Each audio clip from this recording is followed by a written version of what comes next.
Yo, what is going on today, YouTube? Hope you guys are doing fantastic. Today, we are going to be doing a Mage tier list. We did the Mage build guide on Monday. Yesterday was patch notes, so I went over those. Today, we're focusing on the Mages, and we're going to be ranking them. It's a weird spot for the mid-meta to be in right now. A lot of Assassins, some Hunters, but we're going to pretend like only Mages are played in mid.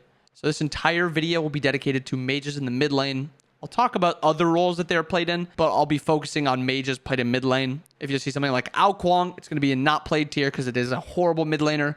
But the rest of the gods will be ranked properly and accordingly if Assassins just didn't exist in the current Mage meta. Starting with Agni. In the current meta, Agni actually feels really good to play. I think he is very strong in most games. He has a few counters. If you play something like Agni and then they lock in Daji, it's going to be very hard for you to play the game. But he matches up well into a lot of the strong mid laners right now, can interrupt clears by them, and he's pretty safe overall. He also uses Deso better than most other gods because of how quick he can get multiple ultimate cooldowns up, along with his base cooldowns. And he is very, very strong from ahead, giving you one-shot potential and poke from a distance. Agni will start in B, but I might move him up to A. Opwash, rarely played in mid. We'll put him in E, but he's mostly a solo laner. He's just not safe enough for mid lane. Actually, that's a lie. I think he's safe enough to be played in mid lane. I think in ranked, though, he might be a little unsafe for mid. Also in comp, I think he's risky, and I think that's the downside to him in mid. But if you play him in solo lane with a lot of tank items, there's less risk to it. But I do think that there might be an Opwash strength that's just not getting seen right now. Unfortunately, though, that doesn't really matter because he's bad in ranked. And I wouldn't want to play him in a game full of randoms that aren't going to help me. Anubis, very strong in the early game, very strong from ahead. Risky nonetheless, but I think in ranked, ranked competitive anything, if you're playing in a game like Smite and you're playing something like Anubis, there's always going to be risk to it. But I think he's in a very strong state right now, especially in ranked. It is so easy to get ahead, so easy to farm.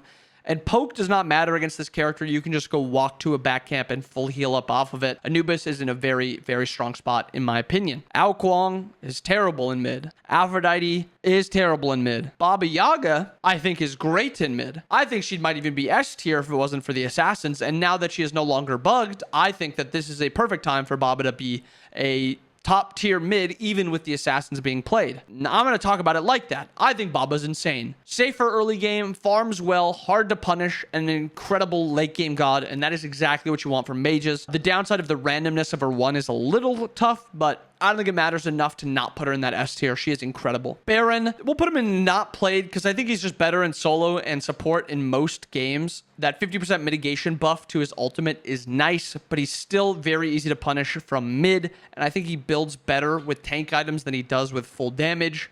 We'll put him in not played because I think he's just better in other roles. Chang'e. I think Chang'e is fine. I think she's pretty average, so we'll put her in C. She farms okay, but she just wants to be played until that late game where you can go Mirrored and Poly and just one-shot backliners. And if you get to that point, she's incredible. The problem is her mid game is pretty bad. She's somewhat easy to punish, at least into some matchups. And if she falls behind, she's really useless because she has to get really up close. But I think she's got some games where she can be really strong. But it's just average for the most part. Chronos, mostly an ADC. I don't think he's got any strength in mid, really. Disco. Disco is like a support mid laner that has a little bit of power built into her kit. She's mostly played for her passive. I think the rest of her kit is fine, but you're mostly just giving your passive to either your solo or your ADC and telling them, here, take this extra power and win me the game. If the game goes late, she has a lot of power in her kit, some strength in her CC, some threat with her ult.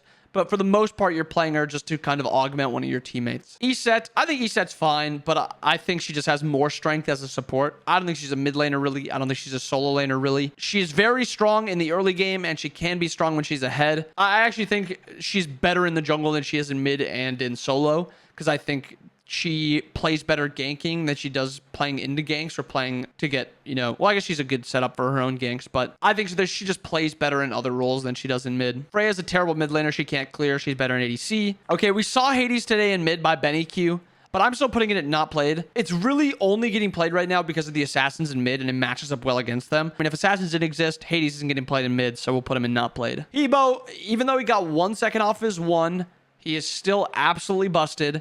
and he does way too much damage, and he's very, very threatening, and he scales well, and he's good early game, and he farms. His one downside is he's not incredibly safe, and he has some bad matchups. But other than that, there is very few risks to this character because of just how strong he is and how dominant he is at most points in the game. Plays like a mid laner and an assassin at most points, and it's not funny that they call him the god with 3 ultimate abilities because he does so much damage. Hell, not a mid.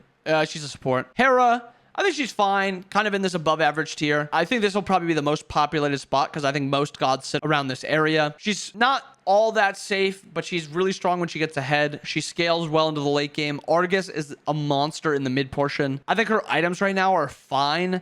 Like Mirrored and Deso are both good. She can go do more with Chronos Pendant. She just has like an inherent weakness in just kind of competitive and in ranked where you kind of are team reliant. But she does have decent 1v1 potential if the enemy doesn't have a dash. Ishel. She doesn't get played enough, I think. I think she's really fun, and I think she's an okay mid laner, but she has a lot of bad matchups that are really bad. I'm talking unwinnable bad, where you just get killed off cooldown by either the mid laner or the assassin, the jungler. And because of that, we're going to put her in D tier, below average. But if you're a good Ishel, feel free to play her. She's not like that bad. Janice.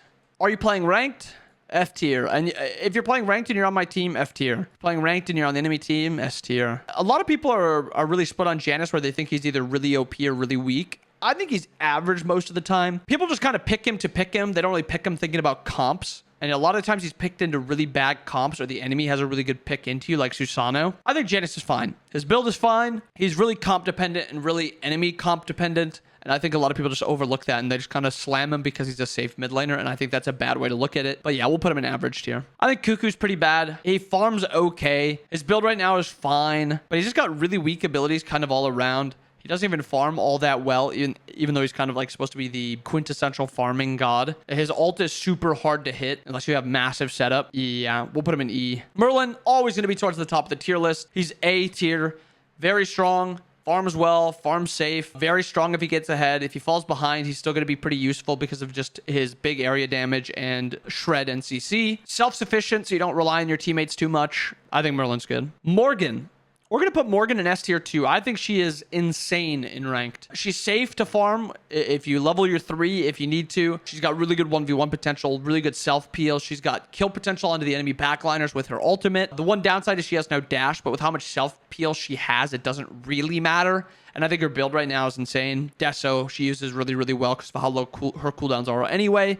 Yeah, S tier for Morgan. Nox is a support. Nua, I think Nua's fine. I actually think she's better than kind of this average tier, but I think this is where she should sit. She needs a little help, I think is the best way to put it. You kind of have to get through the early portion of the game, even though I think she's even fine to fight in the early portion. The buff to giving her 2 minions helped a good amount, where now she's actually scary and you don't have to just auto 1 minion like 2-3 times. You have to auto 2 minions 2-3 times. And then that stun damage is also a lot higher.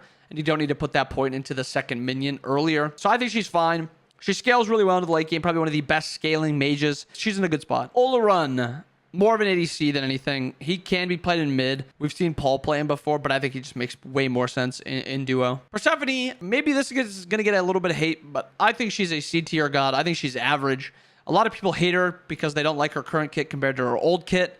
But to those people, I say, who cares? This is the current god we have, and we're playing her as is. I think she's fun. I think her passive is cool, the farming aspect to it. I do think the respawning part is really weird, though. She's got really good single target damage, really good one-shot potential onto one person if you know they don't have beads. She can be a little easy to dive sometimes. Yeah, her one can be wonky, but I think overall she's a pretty average character. Poseidon. I think Poseidon's build right now is really bad. I think he is not that great. I think his ult is pretty underwhelming. I think he's actually just better in jungle than he is in mid because he just gets kind of gone on from mid. But in the jungle, he's got good ganks. He farms in the jungle well, and he rotates really quickly. But in mid, I think he's a pretty D tier character. Raw, we're going to put in a B tier. I would maybe even consider A tier, but I think you're a little reliant on your team to kind of peel you out of a lot of scenarios. Really good at farming. He's pretty safe. He's very hard to kind of dive and peel or to dive and commit to because he has so much self-peel through damage, healing, and movement speed. Raw can just end a fight, kind of like Cuckoo with just the ult, but outside of that ult, it's easier to hit 1 because it's instant. And then 2, outside of ultimate, just like the early game portion and into the late game, Raw's just better than Cuckoo. So Raw, B tier. Raijin, A tier. I think if you don't really know how to play mid and you want to just play an easy character that you can't really miss abilities, I think Raijin's insane. A lot of damage, decently safe. He has some kind of hard matchups, stuff like Pele. When they get onto him, he can't really get away from her, but that's most gods. I think Raijin's really strong. He just has the same problem he's always kind of had, where his 3 can get caught really easily, but he's got so much damage right now, it doesn't matter. Scylla's a bad ranked god. She is D tier. Her farming is fine, but she cannot really impact a game until late. She farms, like I said, well, mid lane and in the jungle on dumb buffs. But if you think about most fights, she's very reliant on hitting a combo or waiting for her team to CC. And that's not really what you want. I also think her 3 can be a little bit of a bait sometimes in terms of how much peel you give yourself, because it's kind of slow to come out. So a lot of assassins are almost able to burst you as you're using your 3. So I think she's a D tier character. Sol as an ADC. Morgan is insane right now because you can transform into the OP gods, into the OP assassins. She farms in the mid lane really well right now. I think her buffs didn't really do a ton, but it was helpful. Not too much to say about Morgan because she's always kind of been the same character. She just transforms into whatever OP. Thoth. If you're first picking Thoth, he's more average because he has so many counters. If you can get Thoth in a good game, he could be above average to really strong. I'll put him into above average for now because he is very comp reliant. And if you're playing into something like Fenrir, actually it's most assassins will just kill Thoth, but he is very annoying to play into as a mid laner because he just outpokes and outranges you and outclears you for the most part. But yeah, you have to be very careful playing into most assassins with this god. Tiamat, we don't really see the character. She doesn't farm all that well. I think her build right now is also not too great. When she jumps onto the enemy backliners in the late game, she kind of just gets one shot. We'll put her in D tier because I don't think there's really ever a reason to play her currently. I think early game matters way too much, especially in ranked. Vulcan we'll put in C tier. Ever since they kind of nerfed him a lot, he's not really recovered. He farms okay. His cooldowns are a lot higher than they used to be, so he can't really be as effective. He's just a all-around weird character. Even when he was played, I didn't think he was that strong, and he was played just to get extra objective damage, and now you don't really care about that. So yeah, I don't know. I don't think there's ever really a reason to play him, but I don't think he's terrible. Yu Wong, I think, is a bad ranked god. We'll put him in D tier. You're farming until late game, and your early game, kind of like Scylla, is not all that great. Scylla, on the other hand, from the Yu Wong, she farms a lot more efficiently. So yeah, I don't think Yu Wong's that great. Zeus in ranked is terrible. Don't play him. You're too team reliant and too counterpickable. And then Zhong, I think, is a better solo laner, but I think he's fine in mid lane too. He just gets outranged by a lot of gods. But I do think if you go late game with Zhong, I think a blink Zhong is very scary because he can almost one-shot any backliner that aren't building defense. And even if they are building defense, he has so much damage they can almost one-shot through that. So you have to be like on point with your relics. He farms whatever, pretty bad, I guess. And so most other mid laners will be outpacing him. But he's tanky and he's very easy to play. So yeah, we'll put him in average. But yeah, there it is. A little mid lane tier list after the build guide from Monday. I hope you guys enjoyed the video. If you guys have any questions, drop them down below. I'll see you guys again next time. Peace.